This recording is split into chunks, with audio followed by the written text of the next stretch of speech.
All right, I want to welcome everybody to our week in review. We are in the new studios, our first show in the new digs, which we are currently in the process of refining for your viewing and listening pleasure. So be on the lookout for our upgrades on the weeks to come. We've got a lot to cover this week. I've got my Papa Jazz discs and tapes shirts on, which means I'm ready to rock, or at the very least, to try to sell you some used digital video discs and CDs. Big market for that. A lot of news to cover today, though. We've got the fallout from a courthouse incident in South Carolina's capital city, Richland County. We've got drama between two law enforcement leaders over officer-involved shootings. We've got absolute insanity in the South Carolina 1st Congressional District race, which is, again, a proxy war between Donald Trump and his establishment Republican rivals. We've got the University of South Carolina's disastrous coaching search for a new head basketball coach. For you Murdaugh fans, we're not going to let you get the shakes. We've got some Murdaugh news to cover today. And last but not least, I'm going to touch the third and fourth rails, I guess, of the woke movement. We're going to talk about trans athletes, and we're going to talk about critical race theory. All that and more headed your way on the Week in Review. So our first story today involves Latasha Boyd. She's a 27-year-old Midland, South Carolina resident, and she is currently wanted by deputies of the Richland County, South Carolina Sheriff's Department on multiple charges, including kidnapping, assault with a deadly weapon, and bringing a weapon into a restricted area, which in this case was the Richland County Courthouse in downtown Columbia, South Carolina. Now, this is an interesting story because if you read the fake news, if you read the mainstream media, you would have read that Boyd had already been arrested. Okay, so if you read those accounts, there would be no story because this person would already be incarcerated for these crimes. But here's the problem. Boyd was never arrested. Not only did she sneak a knife into a courtroom in South Carolina, which, first of all, how the hell does that happen? Right? But more importantly, after she snuck the knife in, pulled it, and held it against a staffer, a court official inside this building, she was let go. Again, I've written often about judicial leniency in South Carolina and judges letting violent criminals go when they should be behind bars. But in this case, judges didn't even have the chance. This woman literally was allowed to walk out of the building. In fact, she was apparently walked down to a homeless shelter shortly after this incident. Now, we published a story earlier this week exposing what happened and correcting that mainstream media narrative, which, again, falsely told the public that this woman had been arrested when she hadn't been. So, in the aftermath of that story, we did reach out to the Richland County Sheriff's Department to ask them what they thought. First of all, we want to know, how'd your security mess up this egregiously? But I also wanted to find out, what's your plan for the future with this courtroom? Because clearly we've got a dangerous situation at what is arguably one of the most public buildings in the capital city. It's a place where hundreds of people go every day seeking justice to have their cases heard. You've got multiple offices of the government inside this building, whether it's the Fifth Circuit solicitor who handles cases in Richland and Kershaw counties, whether you've got the public defender's office in there, you've got the clerk of court in there. You got a ton of folks who are, again, these are core functions of government, people. These are things that we have to have if we're going to have an ordered civil society. And again, I'm a libertarian. I don't think government should do a lot of things, but I think the few things it does do, it ought to do with excellence, and it ought to do in a manner where you can expect not to get a knife pulled on you when you walk in a public building. But anyway, we did reach out to the Sheriff's Department to get their thoughts on this situation. And we heard back that they were investigating the incident, that they were aware of what happened. But to me, that's not good enough. There are serious security deficiencies at this building. And I'm just going to go out on a limb and guess that the 45 other counties probably have some issues too, because again, Richland County is one of the biggest, most prosperous counties in South Carolina. This is its largest courtroom facility. Okay. I'm willing to guess you go down to some of the poorer South Carolina counties, you're going to see problems at least as bad, if not worse than what we're seeing in Richland County. But again, I want to go back to those core functions of government, folks, because when you walk into a courtroom in this state, you deserve to know that nobody's going to pull a knife on you. And again, we're talking about situations that can get really hostile really quick. We're talking about divorce cases. We're talking about, business disputes back and forth between people where money's on the line. So it is an environment where tensions are going to be high, okay? where people are going to be more inclined than ordinary to be violent, perhaps. And we rely on folks to, again, provide an atmosphere where that's not going to happen. And that utterly failed in Richland County earlier this month when this person, again, snuck a knife into the courtroom, held that knife against a public official inside the building, and then was inexplicably allowed to walk out without being apprehended or charged in connection with the case. That is unacceptable, and you can count on my news outlet to continue to follow this story, and hopefully we'll get news that Boyd has been arrested. We haven't gotten that yet, but hopefully we will soon. Again, they had her, let her go, now are hunting for her, trying to find her so that they can arrest her on these multiple charges. Hopefully we'll get that news soon, but in the meantime, again, count on FITSNews to not only tell you the story the mainstream press didn't tell you, but to dig into that deeper issue of how we adequately fund core functions of government in South Carolina. So we told you there were going to be fireworks in South Carolina's 1st Congressional District, and clearly we didn't lie. This race pits former State Representative Katie Arrington, who has been endorsed by former President Donald Trump, against Nancy Mace, the incumbent, who has been endorsed by former South Carolina Governor Nikki Haley. Now, this race has turned into something of a proxy war, sort of like 2016 when it was Trump versus the Republican establishment. The lines aren't as neatly drawn this time, but it's the same sort of general dynamic at play. So you've got two candidates against each other, but you've also got two bigger forces behind each of those candidates, which, again, is why I call it a proxy war.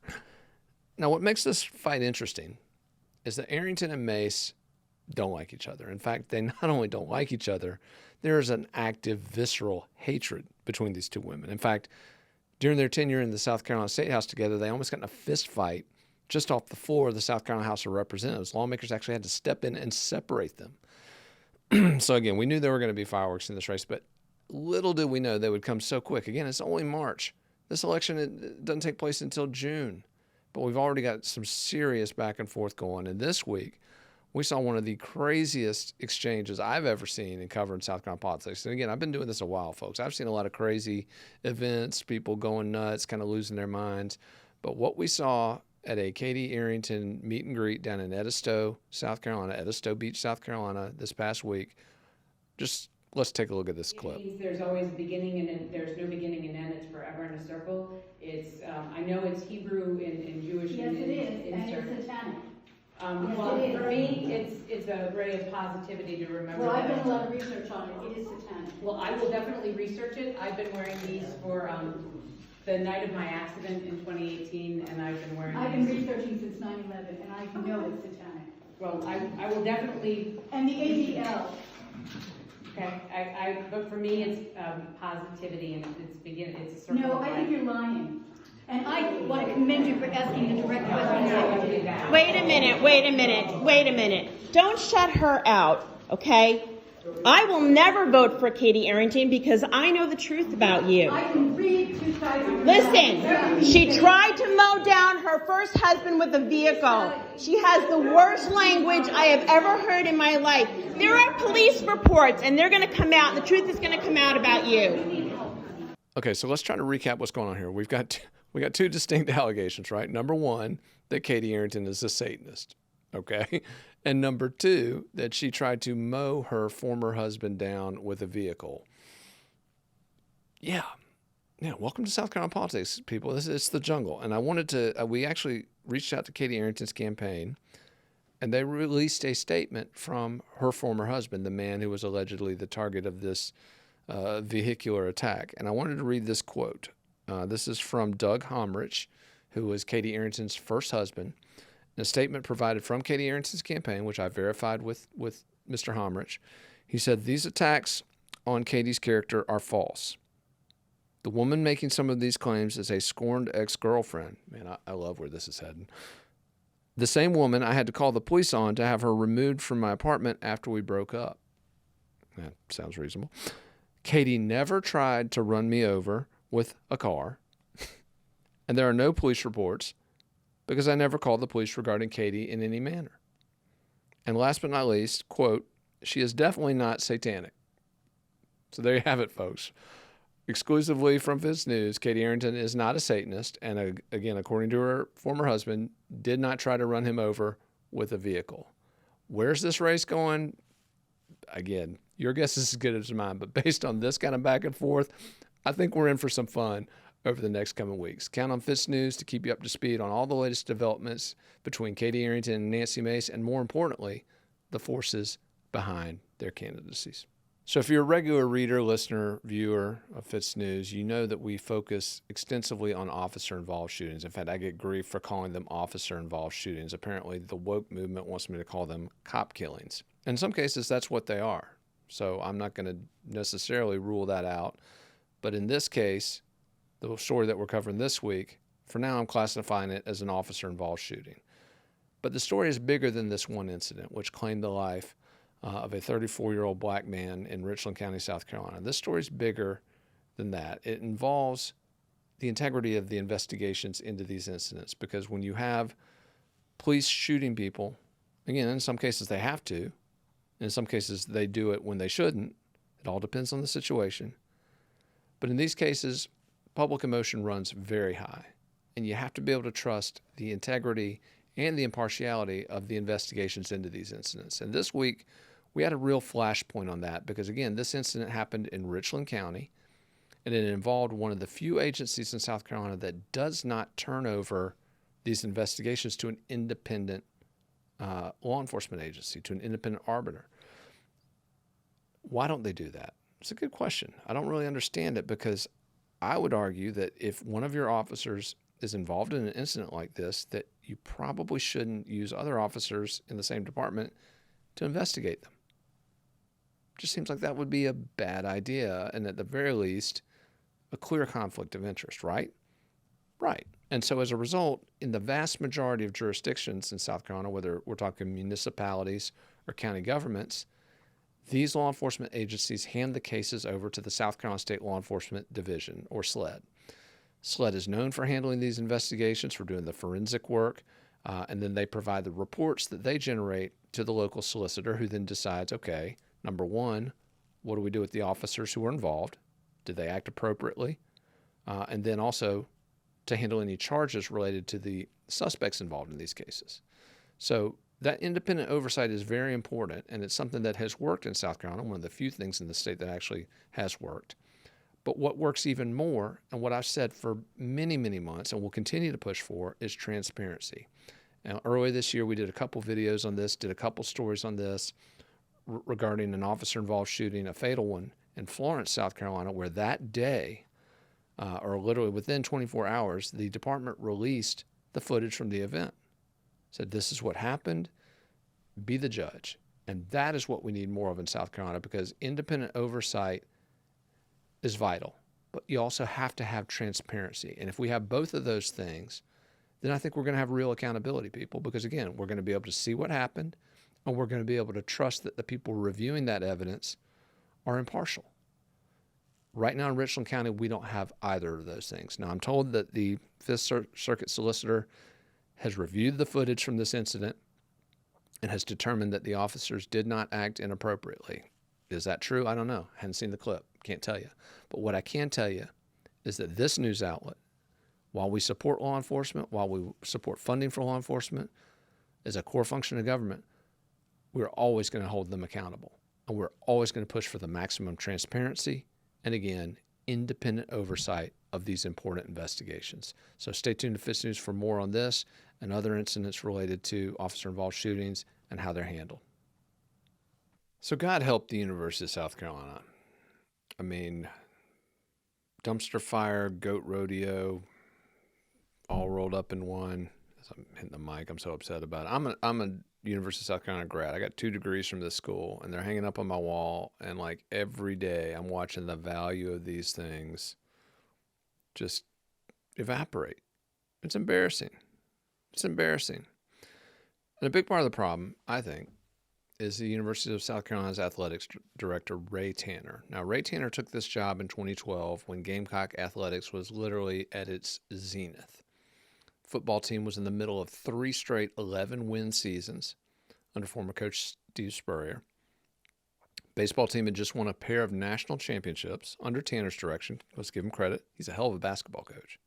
Fuck, baseball coach. God damn it, motherfucker.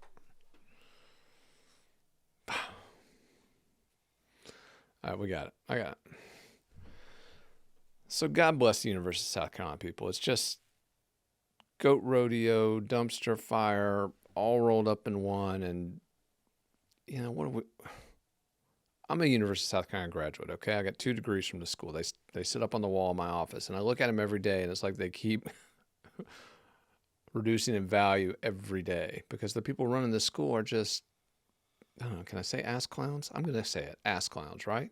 The board of trustees of the school, just an utter joke. And by the way, 8 of them are up for re-election this coming week. So I hope my lawmaker friends are thinking about that. These folks, none of those people deserve to get reappointed people. But the biggest dumpster fire is the university's athletics department, which is run by athletics director Ray Tanner. Now, for those of you who are familiar with Ray Tanner, great baseball coach, won a pair of national championships back in 2010 and 2011, and he was rewarded for that with the athletic director gig. Now, that hasn't worked out as well, okay, and putting it charitably, okay. We've seen the South Carolina football program, which won 11 games 3 years in a row, under former coach Steve Spurrier, has completely collapsed. It's sort of ticked back up under first-year head coach Shane Beamer. But Beamer's long-term situation, again, undetermined. The first football coach that Tanner hired, Will Muschamp, obviously a huge disaster, not just in terms of wins and losses, but in terms of the millions of dollars that the program had to shell out on a huge buyout because Tanner gave him a contract extension and a raise when he didn't deserve one. Speaking of that, he also gave a contract extension and raise to Frank Martin, the head basketball coach who, less than a year after getting a raise and contract extension, got fired. So the search began this week to find a replacement for Frank Martin. And it became very clear that the school was focusing on Sean Miller, the former basketball coach at Arizona. And I know this because I was out to dinner last week with my parents, with my wife, at Hall's Chop House, downtown Columbia, and I saw Sean Miller. Now, I wasn't the only one that saw Sean Miller. There were several other folks who saw Sean Miller at this restaurant.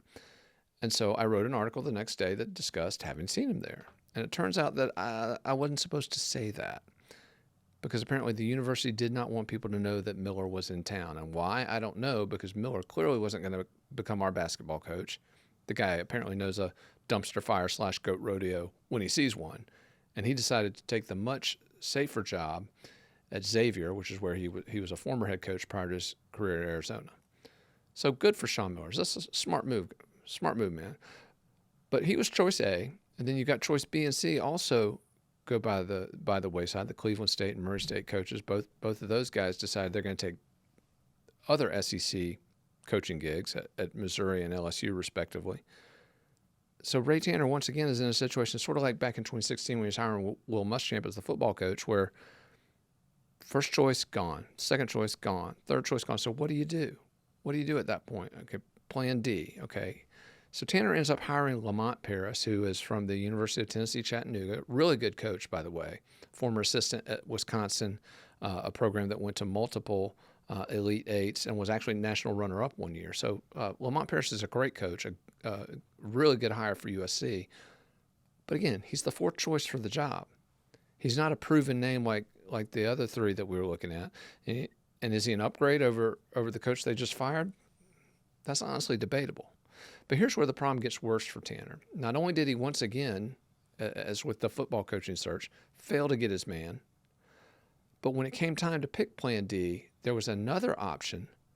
Wake Forest assistant coach B.J. Mackey, who, by the way, is the University of South Carolina's leading scorer, one of the great Gamecock basketball players of all time. I know B.J. well. Used to cover him when I was at the University of South Carolina Sports Information Office. But B.J. was pushed by a lot of alumni, a lot of donors, a lot of fans, and a lot of former USC athletes as the best choice for the coaching job since the first three took a pass. And Tanner didn't give him the job. Again, now should he? Is B.J. Mackey ready? I don't know. He's been a successful assistant at Wake Forest. He's a great recruiter. But the problem for Ray Tanner is that you miss your first three choices, and then when you have the opportunity after that to kind of make some people happy by appointing the hometown kid, he doesn't do that. So not only do you piss off people for being incompetent, you piss off people once you're incompetent for not making up for it by hiring the hometown favorite. So just the worst possible coaching process for Ray Tanner. And again, folks who are already frustrated with him look at this as just the latest example of the dysfunction at this department. Now, again, what's going to happen about it? From what I can tell, nothing. But we will be covering the University of South Carolina trustee races very closely this coming week, people, because there's a chance to do something here. There's a chance to send a message that this sort of incompetence is just not going to be tolerated anymore, because Ray Tanner is supported by the Board of Trustees. And if we can get rid of some of those trustees and send a message, then, hey, maybe we'll get some folks in here who actually know how to run an athletics department. But again, it's South Carolina, so we're probably hoping for too much. But stay tuned for more on that process. And again, we were on the cutting edge of all that sports news last week, people. You don't peg FITSNews as a sports site, but we were on top of that news all week last week on that South Carolina coaching search. So stay tuned for the latest on all that as we continue to ramp up our sports coverage and try to hold the University of South Carolina accountable for the goat rodeo dumpster fire that currently exists. All right, so at the outset, I promised folks that we would touch on the latest news in the Murdaugh murders, crime and corruption saga, and I'm not going to disappoint. I know a lot of folks tune into this podcast, this video series, this week in review just to hear the latest on the Murdaughs, and I don't blame them. It's a fascinating story. I'm kind of at the heart of it. I broke a lot of the key developments in the story, and I still don't know where it's going. I mean, it's just one of those unsolved mysteries with so many layers.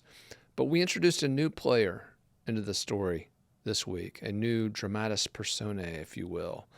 And I'm talking about Greg Alexander. He is the police chief of Yemassee, South Carolina. It's a town of about 1,000 people, located a few miles southwest of Hampton, which is where all this drama originated.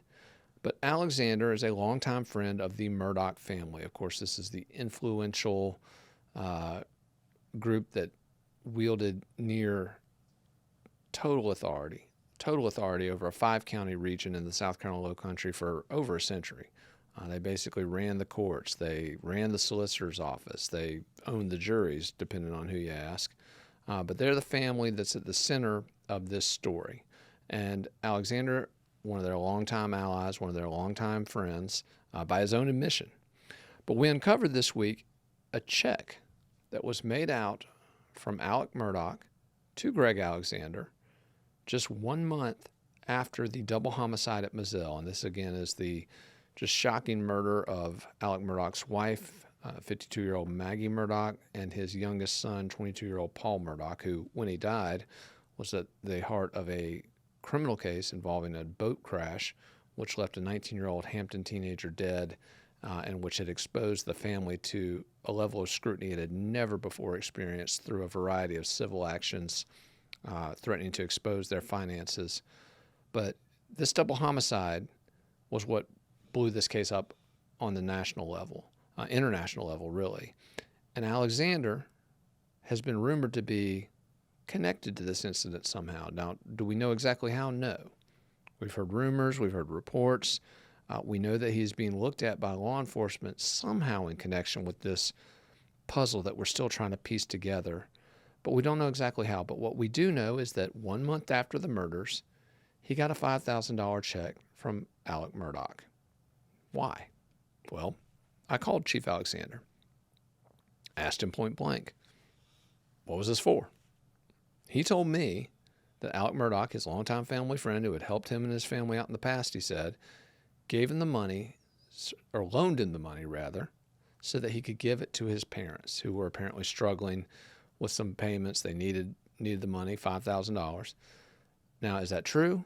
I don't know. I have followed up with Chief Alexander. I've asked him, do you have any documentation that shows what you did with the money?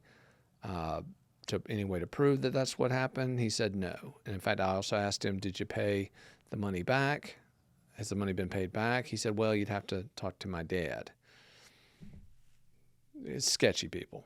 Very sketchy. And some of the other connections between this man and this family are also very sketchy. Now, we've been investigating Alexander for some time. He's got some proximity to Lynn Wood, as those of you who watched our interview with Dave Hancock are aware of. Lynn Wood, obviously the famed First Amendment lawyer turned conspiracy theorist who now lives in Beaufort County, South Carolina. He and Chief Alexander are close too, And so we've been following those connections and some curious annexations regarding the embassy town limits and Chief Alexander's jurisdiction.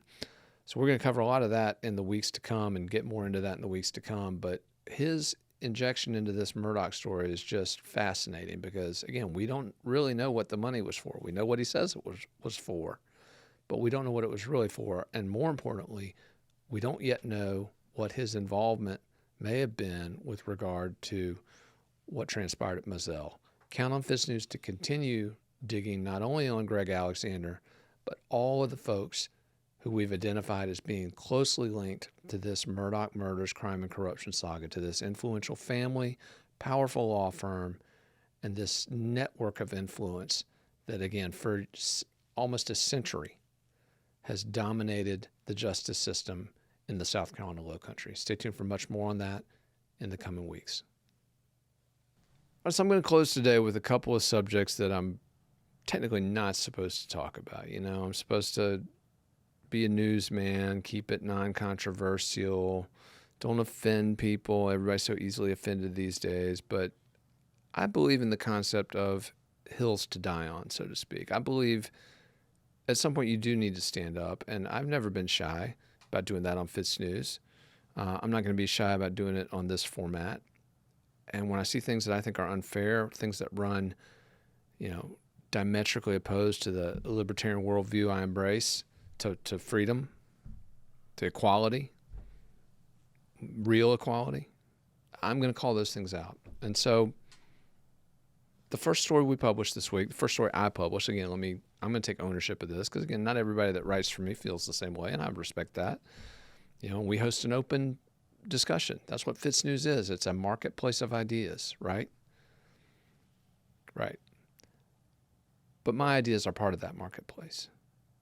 And when I look at the issue of trans women competing in female sports, it just pisses me off. Again, if you follow me on social, you know I got a lot of kids. I got 7 kids. I got 5 boys, 2 girls.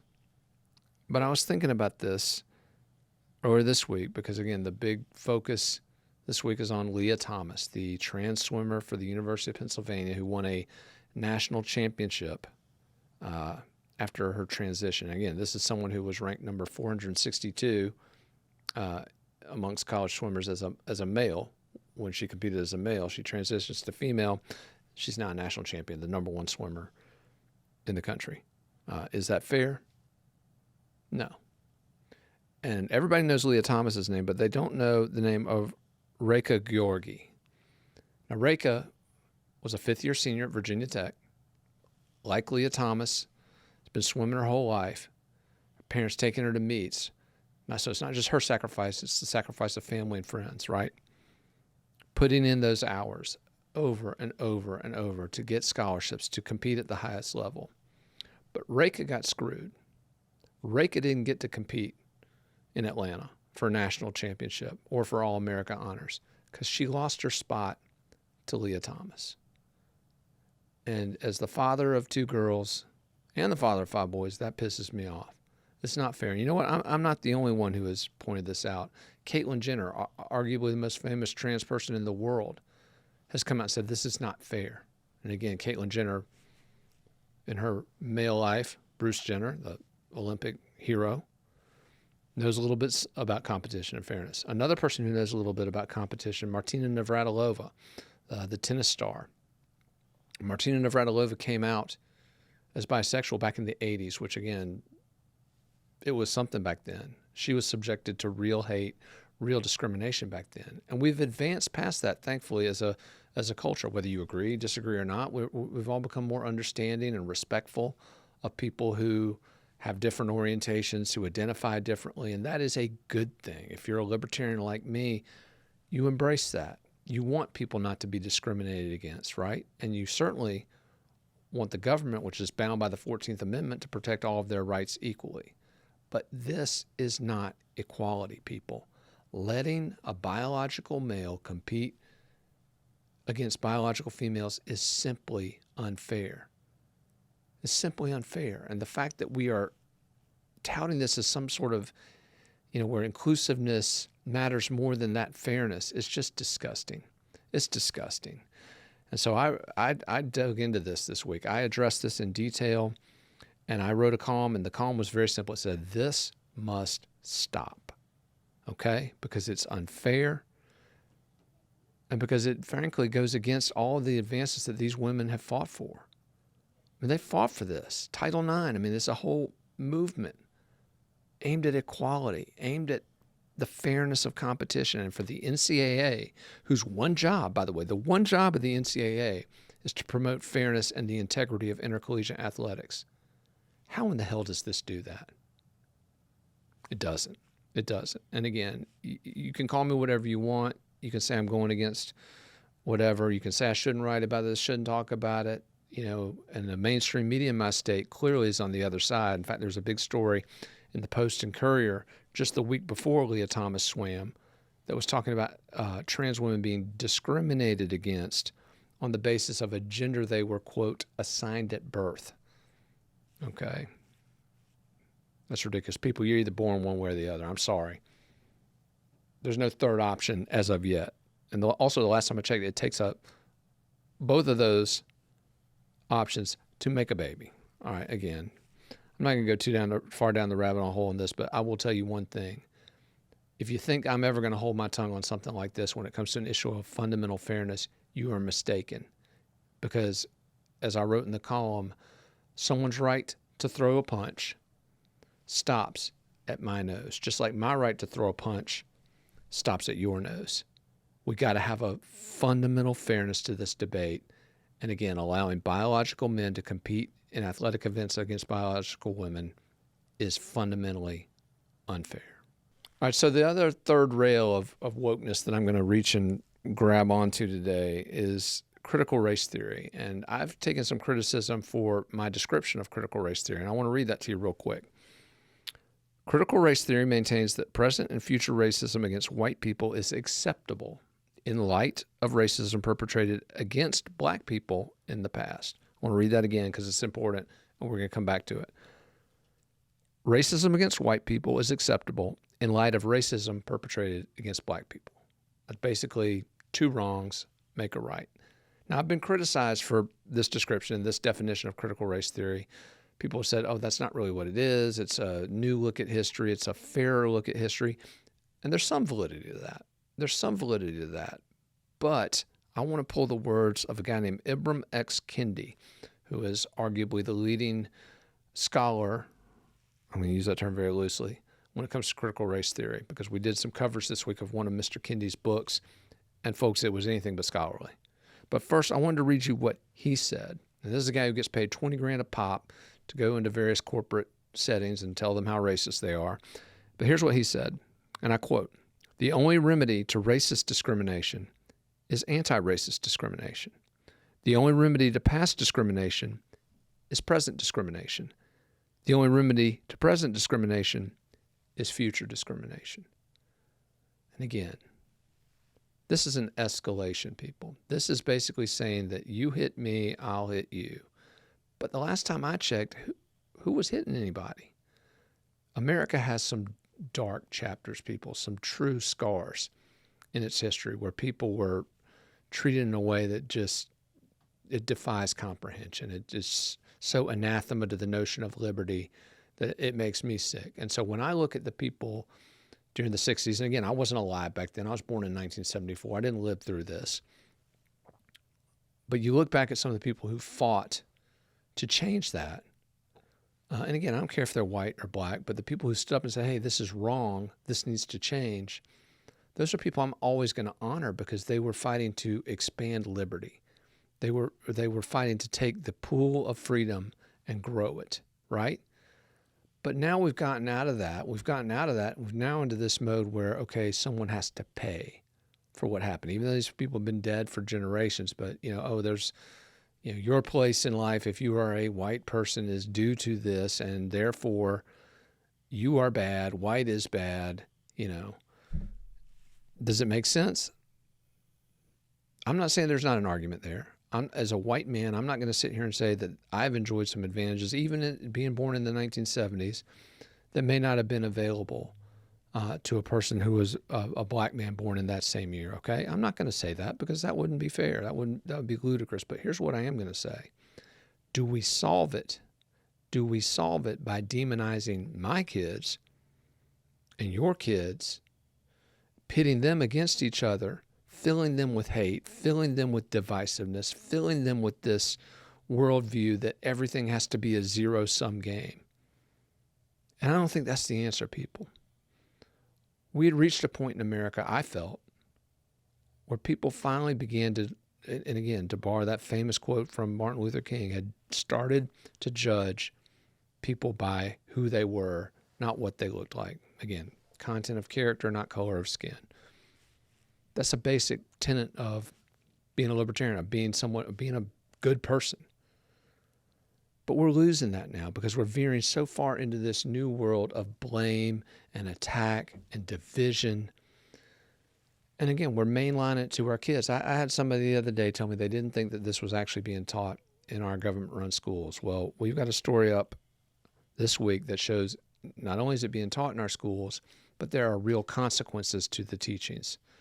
We've got little kids, again, being called slave owners, being called, they're throwing crackers, white crackers at these kids, being called overseers, being, all these horrible, and again, does a 7th grade kid in Rock Hill, South Carolina, do they deserve that?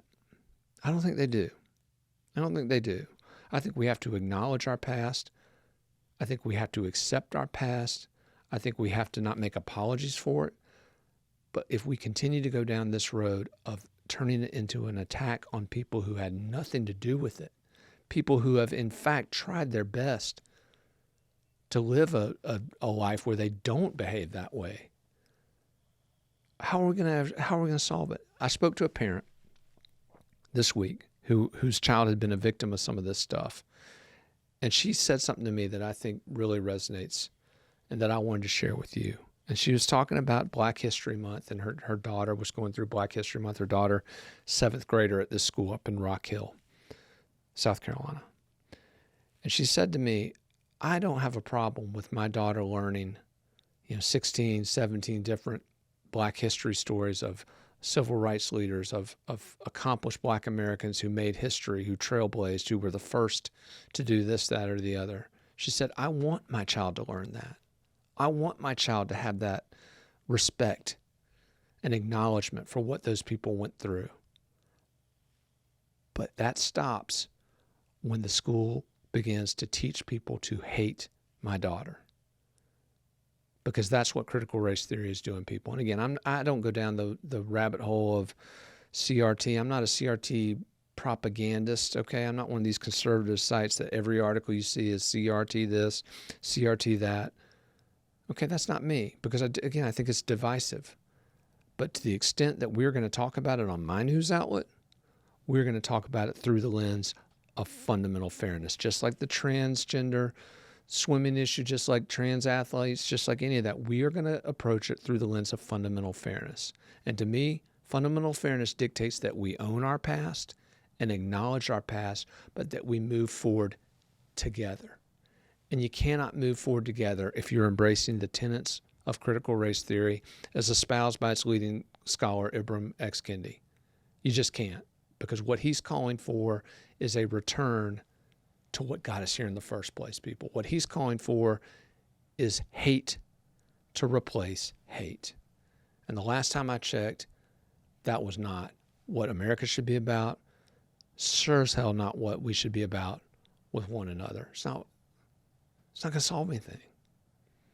So again, if that puts me at odds with the woke orthodoxy, if that costs me a few subscribers because I'm willing to say it out loud, just like the trans swimming issue, so be it, because it needs to be said. This country will only move forward if we are together, and this country will only move forward if we embrace real equality.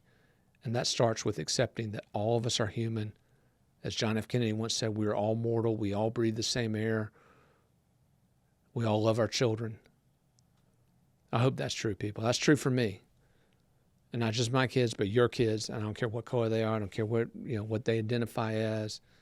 Again, that's a liberty. I'm always going to support that. But when we start teaching people to hate, that's a problem. I want to thank everybody for tuning into this Week in Review. Obviously, we covered a lot of ground. And again, I want to encourage everybody who's got a perspective, share it with us. You know, we covered a lot of stuff this week, including some controversial stuff, if you will. If you think I'm wrong, if you think anything we published is wrong, let us know. We will run it. We will run it. That's our job, not just to tell you what we think, but to host a conversation about all these issues. So if you've got a letter to the editor or a guest column you want to submit for consideration, send it to me, w@fitsnews.com, right here. That's my personal email, folks. Send it to me, w@fitsnews. We'll run it. Because again, whether you're agreeing with what I say, whether you're disagreeing, whether you got something you just want to address proactively, our job is to host that conversation. And I appreciate you tuning in today for this conversation. Stay tuned for much more next week on the Week in Review. We'll be bringing Liz Farrell back in the studio to hit the latest on the Murdaugh murders, crime, and corruption saga, and much more in that edition. But thanks for tuning in. We'll see you next week.